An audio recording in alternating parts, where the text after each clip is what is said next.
नमस्कार दोस्तों, स्वागत है आप सभी का आज के मुख्य समाचार के इस वीडियो में, जहां हम आपके लिए हर दिन लेकर आते हैं देश और दुनिया की तमाम बड़ी खबरें।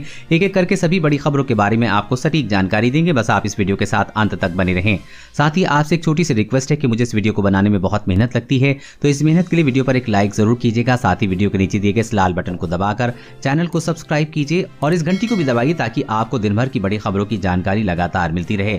तो चलिए दोस्तों, एक एक करके सभी बड़ी खबरों के बारे में जान लेते हैं। तो दोस्तों, आज की पहली बड़ी खबर की अपडेट की बात करें तो देश के सिर्फ 2% आबादी में कोरोना 98% लोगों को अब भी संक्रमण का खतरा। जी हां, केंद्र सरकार ने कहा है कि कोरोना की दूसरी लहर में 2% आबादी प्रभावित हुई है, यानी कि 98% आबादी को अभी भी संक्रमण में आने का खतरा है। इसलिए लोगों को सभी सावधानियां बरतनी चाहिए।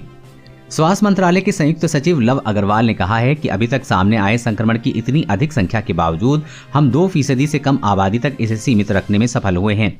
अग्रवाल ने कहा है कि पिछले 15 दिनों में उपचाराधीन मामलों की संख्या में लगातार कमी आ रही है। 3 मई को सक्रिय रोगी 17.13% थे, जो अब घटकर 13.3% रह गए हैं। इसी प्रकार स्वस्थ होने वाले लोगों का प्रतिशत भी 81.7 से बढ़कर 85.6 हो गया है। 8 राज्यों में कोविड-19 के 1 लाख से अधिक मामले हैं और 22 राज्यों में संक्रमण की दर 15% से अधिक है। ये आंकड़ा लगातार घट रहा है। महाराष्ट्र, उत्तर प्रदेश, दिल्ली, बिहार, मध्य प्रदेश और छत्तीसगढ़ में कोविड-19 के मामलों में कमी आई है और संक्रमण दर भी कम हुई है, जबकि 199 जिलों में कोविड-19 के मामलों और संक्रमण दर में पिछले 2 हफ्ते में कमी आई है।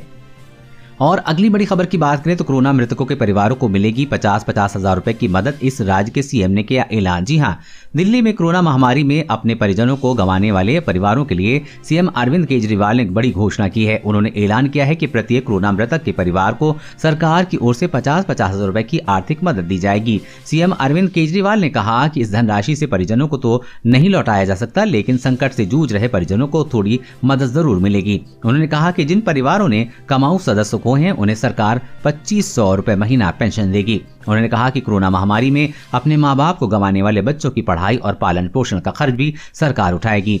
ऐसे बच्चों को 25 साल की उम्र होने तक 2500 रुपए महीने की मदद की जाएगी। और अगली बड़ी खबर की बात करें तो देश के सबसे बड़े बैंक एसबीआई ने बदले नियम, किसी काम को करने से पहले समय की कर लें जांच। जी हां, देश में कोरोना महामारी का प्रकोप लगातार बढ़ रहा है। हालांकि बैंकिंग सेवाएं लोगों के लिए उपलब्ध हैं। इस बीच देश के सबसे बड़े सरकारी बैंक एसबीआई ने अपनी सेवाओं को लेकर कुछ बदलाव किए हैं। एसबीआई ने अब ब्रांच खुलने और बंद होने के समय में भी बदलाव किया है। साथ ही बैंक अब चुनिंदा काम ही करेगा, सामान्य काम अभी नहीं होंगे। All India bank officers association की ओर से जारी बयान में कहा गया है कि बैंक ग्राहक बहुत जरूरी काम के लिए ही ब्रांच जाएं। साथ ही वो सुबह 10 बजे से 1 बजे के बीच ही ब्रांच पहुंचे, क्योंकि बैंक शाखा 2 बजे तक बंद हो जाएगी। एसबीआई की ब्रांच अब सुबह 10 बजे से दोपहर 2 बजे तक ही खुलेगी। साथ ही नए नोटिफिकेशन में साफ तौर पे कहा गया है कि बैंक के प्रशासनिक कार्यालय 50% स्टाफ सदस्यों के साथ पहले की तरह पूरे बैंकिंग कार्य अवधि में कार्यरत करेंगे। और अगली बड़ी खबर की बात करें तो प्लाज्मा थेरेपी के बाद अब कोरोना संक्रमितों के इलाज से जल्द हट सकता है रेमडेसिविर इंजेक्शन। जी हां, देश में कोरोना वायरस संक्रमण के मामलों में अब कमी देखने को मिल रही है। वहीं अब भी अस्पतालों में बड़ी संख्या में मरीजों का इलाज चल रहा है। इस बीच दिल्ली स्थित सर गंगा राम हॉस्पिटल के चेयरपर्सन डॉक्टर DS राणा ने कहा है कि रेमडेसिविर इंजेक्शन को भी जल्दी कोविड-19 के इलाज से हटाने पर विचार किया जा रहा है। ऐसा इसलिए किया जा रहा है क्योंकि मरीजों के इलाज में इसकी प्रभावशीलता का कोई सबूत नहीं है। ये कदम तब आया है जब Indian council of medical research की सलाह के अनुसार कोविड-19 के लिए इलाज के प्रोटोकॉल से प्लाज्मा थेरेपी के इस्तेमाल को हटा दिया गया है। डॉक्टर राणा का कहना है कि अगर कोरोना के इलाज में दी जाने वाली दवाओं की बात करें तो अभी तक रेमडेसिविर इंजेक्शन को लेकर ऐसा सबूत नहीं मिला है कि वो इलाज में कारगर है। जिन दवाओं में प्रभाव कार्यकरण नहीं है उन्हें बंद करना होगा। प्लाज्मा थेरेपी की तरह ही रेमडेसिविर इंजेक्शन को लेकर ऐसा कोई सबूत नहीं मिला है कि इलाज में कारगर है, इसलिए इसे जल्दी इलाज से हटा दिया जाएगा। और अगली बड़ी खबर की बात करें तो चक्रवाती तूफान ताकते का असर, दिल्ली, यूपी, हिमाचल प्रदेश समेत कई राज्यों में आज बारिश, आंधी का अलर्ट। दिल्ली एनसीआर के लिए ऑरेंज अलर्ट। जी हां, चक्रवाती तूफान ताकते का असर उत्तर भारत के मौसम पर भी दिखाई दे रहा है। चक्रवाती तूफान ताकते का कारण देश भर में फिर से पश्चिमी विक्षोभ सक्रिय होता नजर आ रहा है। इसके चलते देश के कई राज्यों में मौसम आंधी के आसार हैं। यूपी, दिल्ली, हिमाचल प्रदेश समेत कई ऐसे राज्यों में इसका असर देखने को मिल रहा है। हिमाचल प्रदेश के 10 जिलों में बारिश व ओलावृष्टि की चेतावनी जारी की गई है, जबकि पहाड़ों में अतिवृष्टि के आसार हैं। जबकि उच्च हिमाचल में बर्फबारी का पूर्वानुमान लगाया गया है। तूफान ताउते गुजरात से निकलकर राजस्थान की तरफ बढ़ रहा है। अरब सागर से उठा चक्रवात ताउते कल रात को और कमजोर पड़ गया, लेकिन चक्रवात ताउते के कारण पूर्वी और पश्चिमी उत्तर प्रदेश, पूर्वी राजस्थान और दिल्ली एनसीआर में मध्यम स्तर की बारिश होगी। वहीं कुछ इलाकों में भारी बारिश होने का अनुमान है। भारतीय मौसम विज्ञान विभाग के अनुसार जल्द ही ये राजस्थान और हरियाणा के हिस्से में पहुंचेगा। इसके कारण पूर्वी और पश्चिमी उत्तर प्रदेश, पूर्वी राजस्थान और दिल्ली एनसीआर में भारी बारिश होगी। मौसम विभाग ने दिल्ली एनसीआर और यूपी के कई जगहों को लेकर चेतावनी जारी की है। इस दौरान तेज बारिश और 50-60 किलोमीटर प्रति घंटे की रफ्तार से हवाएं चलने का अनुमान जताया जा रहा है। अगले 24 घंटे की बात करें तो मौसम विभाग के मुताबिक हिमाचल, हरियाणा, चंडीगढ़, दिल्ली, पश्चिमी यूपी, उत्तराखंड में अलग अलग स्थानों पर मध्यम से भारी बारिश हो सकती है और पंजाब, पूर्वी यूपी और उत्तरी राजस्थान में कुछ स्थानों पर भारी से बहुत भारी बारिश हो सकती है। वहीं जम्मू कश्मीर, लद्दाख, पूर्वी उत्तर प्रदेश, बिहार के कुछ हिस्सों, मध्य प्रदेश, मराठवाड़ा, तेलंगाना, आंध्र प्रदेश और तमिलनाडु में हल्की बारिश के साथ 1-2 स्थानों पर मध्यम बारिश हो सकती है।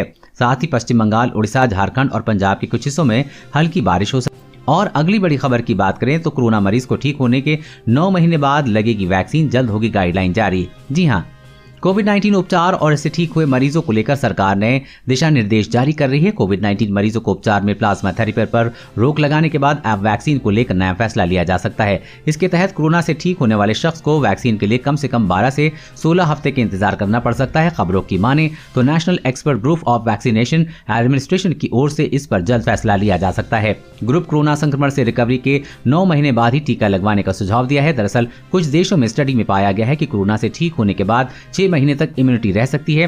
सरकार के राष्ट्रीय टीकाकरण तकनीकी सलाहकार समूह ने कोरोना वैक्सीन कोविशील्ड की दोनों खुराक के बीच अंतर बढ़ाकर करीब 3 से 4 महीने कर दिया है और अब जिन लोगों को कोरोना हो चुका है उन लोगों को स्वस्थ होने के बाद 6 महीने तक टीकाकरण नहीं करवाना चाहिए। और अगली बड़ी खबर की बात करें तो जल्द होने वाली है अनाज की कमी, इडली डोसे की जगह कीड़े मकोड़े खाएगा बेबस इंसान। जी हाँ, कैम्ब्रिज यूनिवर्सिटी के वैज्ञानिकों ने एक स्टडी की है। आधार में दावा किया है कि आने वाले कुछ ही सालों में दुनिया भर के लोगों को जिंदा रहने के लिए कीड़े मकोड़े और एगली खाने की नौबत आ सकती है। ऐसा होगा दुनिया में खाने की कमी की वजह से। जी हाँ दोस्तों, कैम्ब्रिज यूनिवर्सिटी के कई वैज्ञानिकों ने मिलकर बीते कुछ समय में एक शोध किया है। रिसर्च एसोसिएट असफ ने अब लोगों के सामने इस शोध के नतीजे पेश किए हैं। असफ ने बताया कि दुनिया अभी सबसे मुश्किल दौर से गुजर रही है। दुनिया में महामारी फैली है, कई देशों में जंगलों में भीषण आग लगी है, कई प्राकृतिक आपदाएं आ रही हैं। इस तरह की मुसीबतों की वजह से दुनिया में सिर्फ कुछ ही सालों में अनाज की किल्लत हो जाएगी। इस वजह से इंसानों को जिंदा रहने के लिए भी स्ट्रगल करना पड़ेगा। ऐसे में जिंदा रहने की जंग में लोग कीड़े के लार्वा और समुद्री घास खाने को मजबूर हो जाएंगे। असफ ने बताया कि महामारियों के बीच दुनिया के ज्यादातर देशों में अनाज की पैदावार कम हुई है। ऐसे में लोगों के भविष्य का खाना बदल जाएगा। जहां कभी लोग दाल, सब्जी, रोटी या चावल खाते हैं, उनका उत्पादन बंद हो जाने की वजह से लोगों को कीड़े के लार्वा और एल्गी खाना पड़ेगा।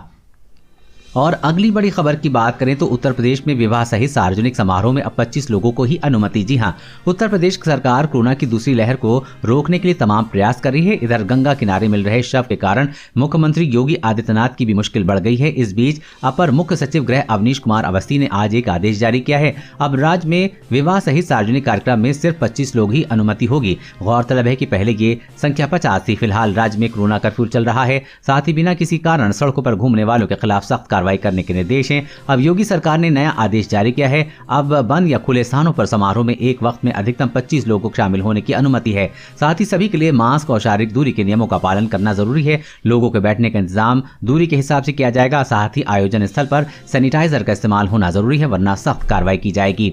और अगली बड़ी खबर की बात करें तो चीन ने एक बार फिर एलएसी पर शुरू की हलचल। जाने पूर्वी लद्दाख के डेप्थ इलाकों में क्या कर रहा है ड्रैगन। जी हां, पूर्वी लद्दाख की वास्तविक नियंत्रण रेखा पर कुछ महीने की शांति के बाद चीन की पीपुल्स लिबरेशन आर्मी ने एक बार फिर हरकत शुरू कर दी है। दरअसल चीनी सेना पूर्वी लद्दाख के डेप्थ इलाकों में अपनी और सैन्य अभ्यास कर रही है। इस अभ्यास को देखते हुए भारतीय सेना पूरी तरह से अलर्ट हो गई है और किसी भी हरकत का जवाब देने की तैयारी कर रही है। सूत्रों ने बताया कि चीनी कई सालों से इन इलाकों में आ रहे हैं जहां वो गर्मी के समय में अभ्यास करते हैं। पिछले साल भी वो अभ्यास की आड़ में इन क्षेत्रों में आए थे और यहां से पूर्वी लद्दाख की ओर आक्रामक रूप से चले गए थे। इसी के लिए इस बार भारतीय सेना को हाई अलर्ट पर रखा गया ताकि चीन कोई भी हिमाकत न कर सके।